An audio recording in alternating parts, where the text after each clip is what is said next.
Electricast. Make this new school year an opportunity for your kids to learn important life skills with Greenlight. Greenlight is a debit card and money app for families where kids learn how to save, invest, and spend wisely, while parents keep an eye on kids' money habits. Greenlight also helps families get into their fall routine with a chores feature that lets parents assign chores and pay kids allowance when they check them off. Get your first month free at greenlight.com/Spotify. Greenlight.com/Spotify.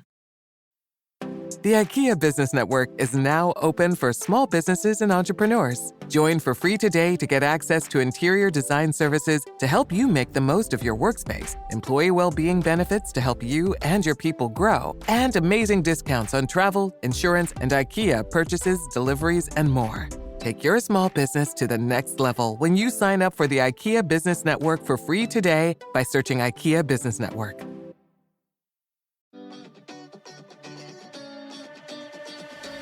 Welcome to Her Extraordinary Life by Design, where we celebrate women who are shaping their lives one extraordinary day at a time. I'm your host, Leslie Gaudet, self-care coach for women who are ready to make self-care a priority to support them in life and business. Every week, I'll be speaking with inspiring women from various walks of life who will share their personal journeys and will discover how they have fearlessly carved their own paths as business owners, passionately pursuing their dreams and creating a meaningful impact on their communities. So let's get started. Hello, and welcome to Extraordinary Life by Design podcast. I'm your host, Leslie Gaudet, and today we're talking with Melanie Bonk. L&E magazine calls her a sexpert, and Women Making Moves podcast refers to her as a tantric mystic. However, Melanie is also a trauma-informed certified love, sex, and relationship coach, somatic healer, CrossFit coach, nutrition junkie, wife, and mama. She's on a mission to bring more play, passion, and pleasure into your life with embodied empowerment and radical self-love. She works with those on a solo mission to get out of the head and into their primal, pleasure-filled body to experience soulful pleasure and vibrant love, as well as couples who long to experience deeper connection and epic sacred lovemaking. She's here to help you bonk better. I'm excited to talk with our guest, so let's get started. Welcome, Melanie. It's great having you on the show today. Hi, thank you so much. It's an honor to be here. Yes.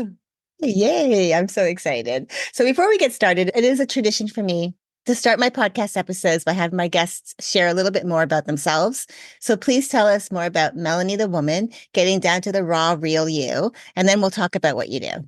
Beautiful. Well, thank you for the opportunity. Yeah, I am a raw, real woman. I am in the beautiful decade of my 40s. And oh my gosh, my 40s have been on fire. I love it. But I come from a family that has been really ravaged by divorce. My parents are all on their third marriage.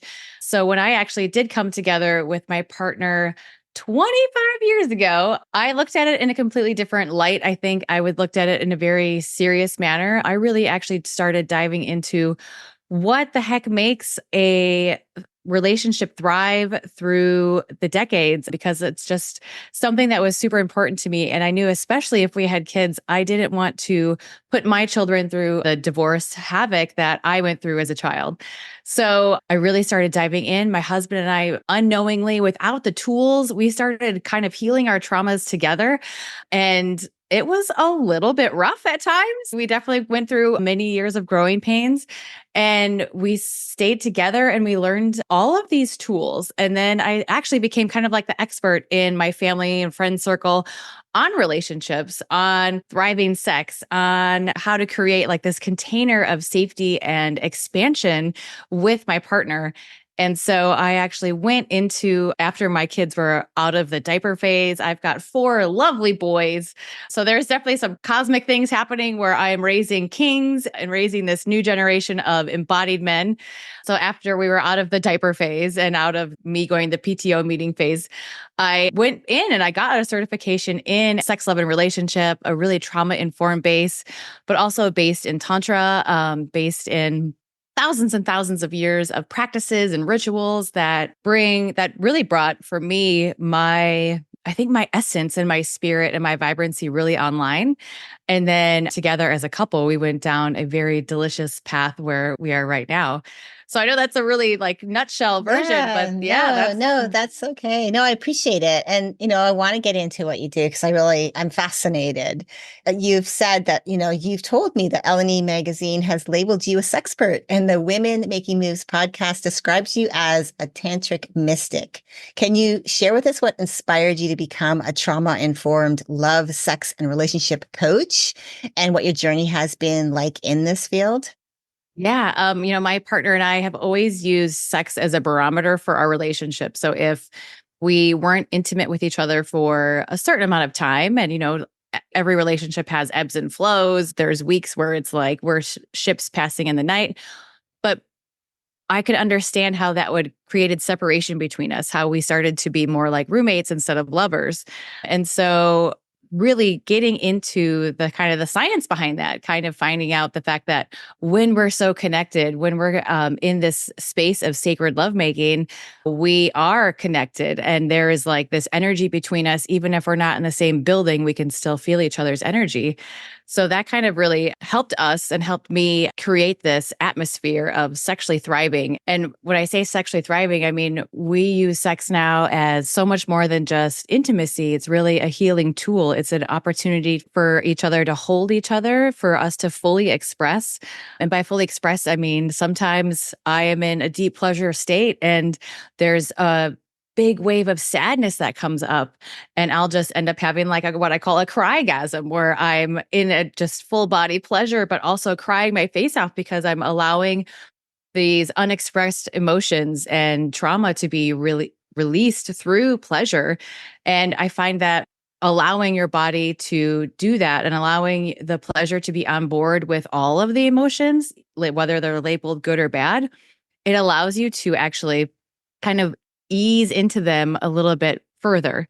So to feel sadness with pleasure, is like that was mind blowing to me, and so that really helped me heal my trauma. I've was sexually molested as a young child. Like I said, I've got some abandonment issues, and so really working through that with pleasure, being held in a container and having a partner that can understand that, and knowing that he doesn't freak out if all of a sudden I'm going to start crying or I'm going to start laughing or I'm going to start screaming during an experience, because I'm actually going on an internal healing journey. And so the sex can become so much more of a healing energy in my body. And the beautiful thing about that too is I allow myself to do that. So I also give myself pleasure, and I have my own pleasure practice where I allow those big variety of feelings.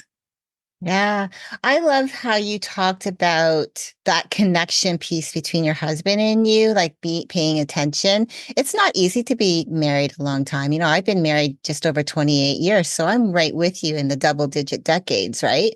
And it's not always easy. And to have that intimacy, to keep it, especially, it can become routine. You live together, you're going through the same motions, you have the same maybe routine, but how do you spice things up? So I love how you and your husband paid close attention, and it became an important aspect of your relationship, that you knew that in order for us to have this thriving relationship, we need to pay attention to all aspects. And like, again, you said, sex really can also be about just the holding part of it. I think, the other part, the getting right into the physical part of it, is obviously, we know, is beautiful, but the other parts of it, I love, like the cuddling part, the being close, like that closeness, that's all part of that sexual experience. And I think we can tend to like overlook it if we're busy and we're trying to like get that moment in, like, let's just get this over with and so we can go on with our day type of thing. Mhm. I love the fact that you and your husband really recognized it's more than just that. It's Mhm. all other things, even including, like you said, emotions, being able to feel like you could have a beautiful, that joy, and then all of a sudden, I don't know if it's sadness, but it is that just that release of energy that comes out in a cry. I've experienced that before, and I was like, oh wow, where is this coming from? But you're right. So I love that you brought that up. Yeah, yeah. And I think that for us, one of the real gateways to even a higher sex game, if you want to call it that, was bringing sacredness into it. So, we really understand that of course, there's a quickie and, hey, we've got 5 minutes, let's get this done fast. And those are beautiful experiences. But when it's been a little while and we haven't had like a few hours of being together, of coming down together, of breathing, of creating ritual space, creating like this couple bubble around us. And that's when the real sacredness, the real intimacy and the devotion comes in. And it makes it so much richer and vibrant. Yeah, I love that. So you emphasize the importance of embodied empowerment and radical self-love in your work. Could you explain what embodied empowerment means to you and how you help individuals and couples achieve it? Yeah, absolutely. All the experiences that I just talked about, like that sacred connection, I wouldn't be able to experience that if I wasn't actually myself embodied with my own love, this radical self love. And let me tell you, that didn't come naturally. I had to work at that. And I actually got a coach for that. So it's really this embracing your whole self. And that includes all of the wrinkles and the scars and the wounds that we carry. And actually, that's something that I'm even still working on right now with a spiritual teacher. And that is like, I walked in and I'm just like, I want this wound gone. I don't want it anymore. It's not, I didn't ask for it. Ah. And my spiritual teacher, she actually said, she's like, well, if you get rid of the wound, then you get rid of the lessons. And then you get rid of the gratitude that comes from that. So it's even loving the deepest wounds, your biggest cuts. And that takes a little bit of work because for thousands and thousands of years, especially as female bodied people, it hasn't been safe to be radically in love with ourselves. It hasn't been safe to fully express the wide variety of emotions that are in our body. So that is a very much alive in every female bodied or non-binary bodies person, this trauma response. And it's almost like a shell of like, if I am this big, if I am this loud, it isn't safe. I am in harm's way. So it takes a little bit of what I refer to as reprogramming the nervous system. Our nervous system is always on board and kind of running around in the background saying, is this safe? Is this safe? Am I going to be kicked out of my tribe for this? Am I going to be out in the cold because of this? Am I going to have a threat of my actual well-being because of these thoughts and emotions? And sometimes that can keep our pleasure small. That can keep our vibrancy small. So retraining that with gentle love, with compassion, and then with so much consciousness. So when you bring consciousness to that whole aspect of your nervous system working around in the background, you can then make a choice. And I really believe that that's when the empowerment comes in because you're on board with everything that you're feeling. You're on board with everything that you're under your own understanding. And then you can make a choice like, wow, this is my nervous system responding. This is my inner little girl who's freaking out right now because she was abandoned. And do I want to let her be in charge of my love, sex, and relationship? Or do I want my inner goddess to be in charge of that? And then I can switch. You can just be like, you know what? I'm switching over to a different role. And that's the empowerment that comes with this kind of work.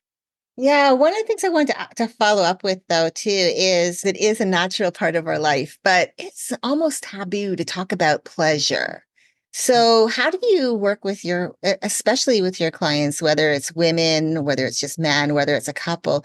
How do you work with them so that they can allow themselves that permission part? Because I think, again, it comes to that permission part is so hard, to be able to, because it's so taboo to talk about as a couple, to be, the pleasure is part of the process. It's not just about procreation. We weren't given pleasure senses along all parts of our body just for the sake of it. So how do you work with your clients to help them to get over that and to become more confident to be able to express themselves?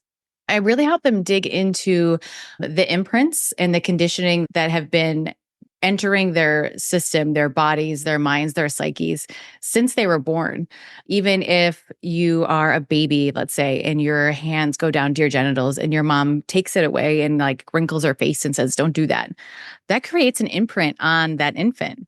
So it's actually going in so gently, so tenderly, with so much love and compassion, and really understanding and unraveling where those stories and imprints are coming from. And then what happens is those stories take on so much power and so much control over our bodies. And then we start to feed those stories. So again, it's kind of like pulling back and witnessing, where is this coming from? What story is this? Whose voice is this in my head that's keeping my pleasure small, that's not giving me permission to dive into the realms of my own body? And then meeting that again with all of that love and then making a choice. Because sometimes it might feel really good for the nervous system to keep going that path. And that is perfectly okay, in my opinion, as long as you have that consciousness around it. And you're like, you know what, today's just not a day. My body's a no. My nervous system is too tight for this. So it's bringing consciousness, really. Yeah. I know, I guess you're right. I mean, with the story part, we are the ones, a lot of the time, I think we create those stories, obviously based on our experiences. And sometimes those stories aren't told to us, but we make them up based on our experience, and that becomes our reality. And so if we're able to unpack that, and like you were saying, you're still unpacking a lot of the trauma from your childhood. I have a lot of trauma still from my childhood, but I loved what your spiritual teacher said to you, because for me, I embrace all of the things that have happened to me as part of my story that can help me to help other people. And if I release those, she's right, then I'm releasing all of the lessons, all of the good that came from it, because there was a lot of goodness, a lot of people came into my life. There was a lot of good experiences. So I really love that your teacher was able to share that with you, because it really is important. We tend to kind of want to sweep our past under the rug and not ever look back. But I feel there's so many clues in our past that can still today be so helpful when something comes up. As an example, confidence, I was lacking a little bit of it. This was a little while ago, but I started realizing, okay, when was I confident? And I started looking back, well, I was really super confident in my 20s. Boy, I went out after whatever I wanted.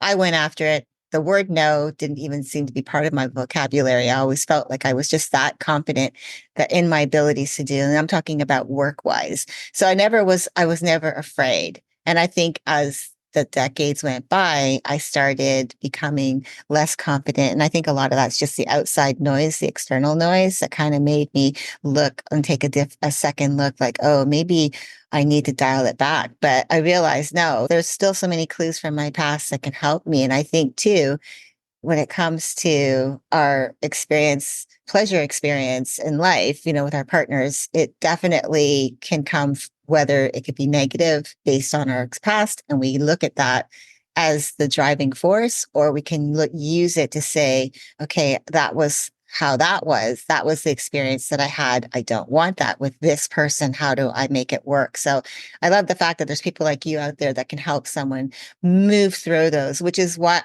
I wanted to get into actually my next question for you. And I'm wondering if this is how you help. So you're a somatic healer. How do you integrate this approach into your coaching to help your clients get out of their heads and into their primal pleasure-filled bodies? Because I'm sure there's a lot to unpack at times. Yeah. So when I say somatic, I mean, I'm always working with what's alive in your body and where you're feeling it. Because so often, like you just said, we're in our heads. So in our heads are all the stories, all the conditioning, all the imprints. And when you start to really become embodied, and by that, I mean, I drop all my clients in every session. So we are going to close down the eyes. I guide you in delicious meditation, a little bit of breath work. And then we start to connect to what you're feeling and where you're feeling it inside your body. And for me, a big difference between somatic healing and like talk therapy is talk therapy. You're going to sit down and you're going to talk about everything that happened to you in the past.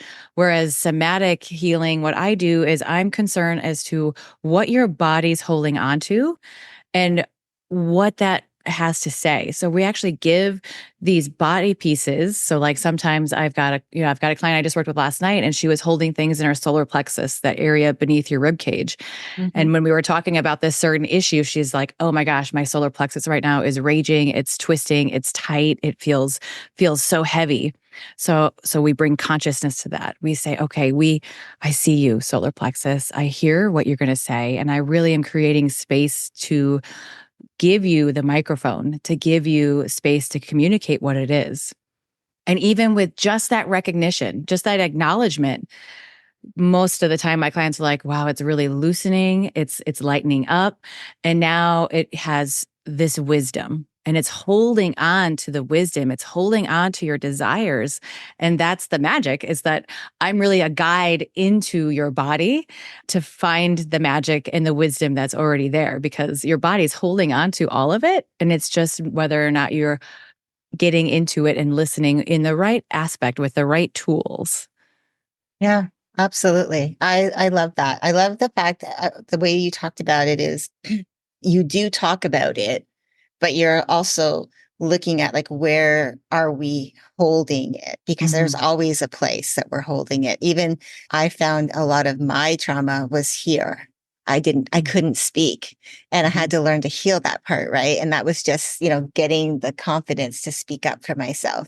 I mean, I had a lot of, I had really, and, growing up, not that much problem speaking up for other things. But when it came to that personal, the trauma filled girl, that wounded self, that was the part where I had to learn to like heal my throat chakra. And that really was so helpful.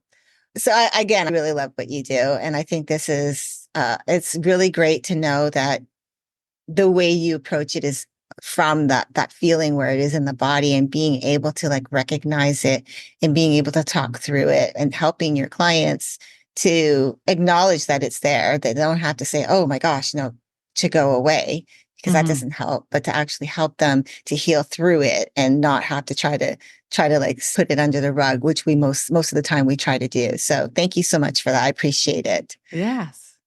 Yeah. So yeah. And was there something else you wanted to say? Well, I just want to add in, when you do that, and then when you're in line, and after a few sessions with me, and after we spent time together, and I like to call it play work. I send my clients home with play work because it's so much more fun than homework. When you're embodied and you are healing all the parts of you, then you can really use your pleasure as this manifestation tool. So your pleasure actually becomes like your biggest ally. And I think that's really just a beautiful part, especially for women, because we are these amazing, powerful creatures.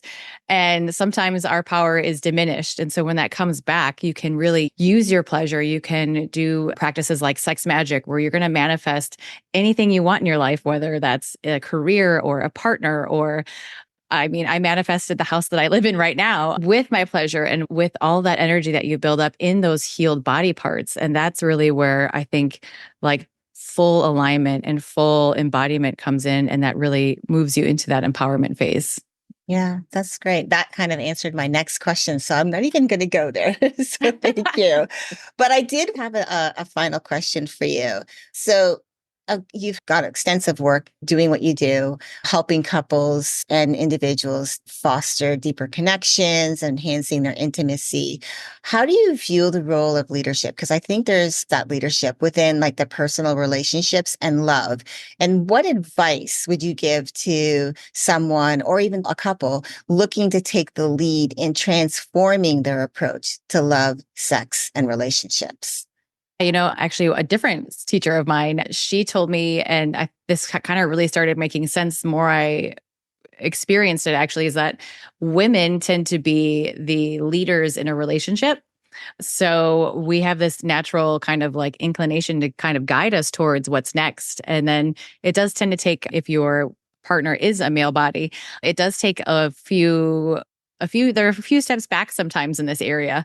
So taking leadership on, knowing that the pleasure you want and the relationship you want, it's just not going to magically appear. Like, this isn't a movie where it's just going to be there. So you actually do have to invest into your relationship, into your partnership, and into your own pleasure. So I think that's where really you can step into leadership in your life, whether you're single or not. And that desire is, and it all starts with desire. So you could be like, I am a non-orgasmic female with trauma in my whole body, but I have a desire for something else. And you can take that desire, that flame, and you can let that be your leader, and you can follow that, and you can find your people. You can find the resources that you need, because they're out there. Coaches like me are out there. There's a variety of different kinds.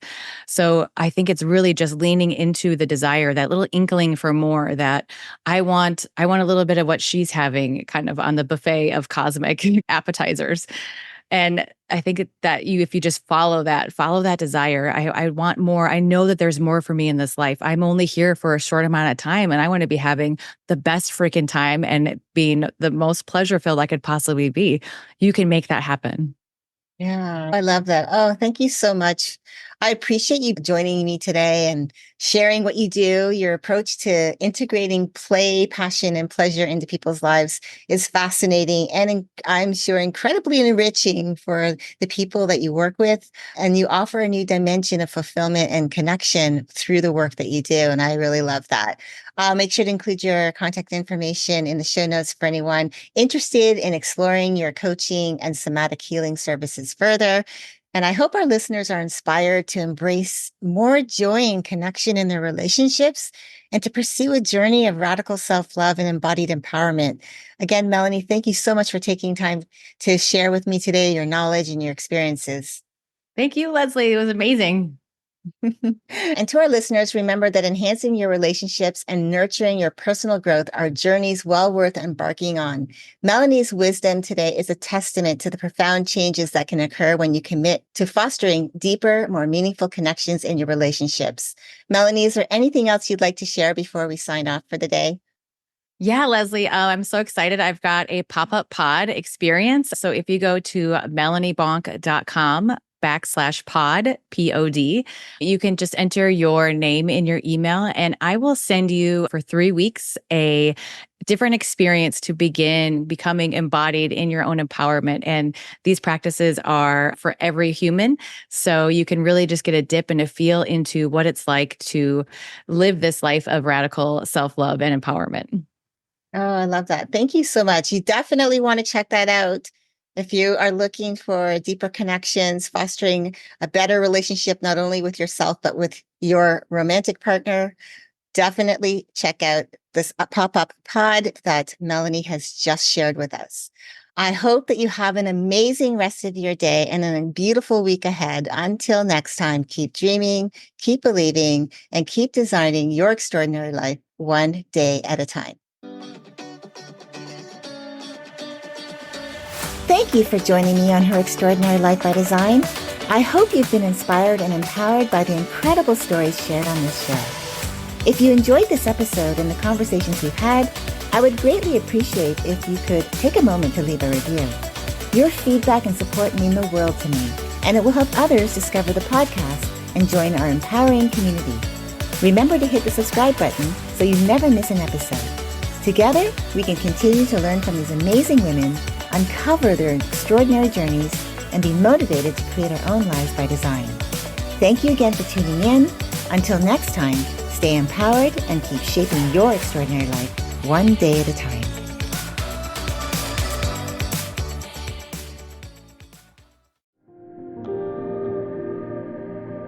Everyone has heard about the U.S. space program, but what is actually going on at NASA? Get the real story in 4 minutes or less with the NASA Daily Podcast from Electricast. Join astronauts and researchers as they conduct groundbreaking experiments, work on the International Space Station, and reach for the stars. NASA Daily, your cosmic update. Electricast. Ever thought about starting your own podcast? Do you have a business or a message you want to share with the world? Well, now it's easier than ever with Electricast. Hi, I'm Mark Netter. And I'm Peter Rafelson. We're the founders of Electricast Media. Whether you want to start a new podcast or already have one, join Electricast to grow your audience, monetize your content, and build your community. With our simple sign-up, you get free promotion, world-class analytics, premium ads, and personal support. Go to electricast.com and join our community today. Electricast. Transform your influence. Electricast.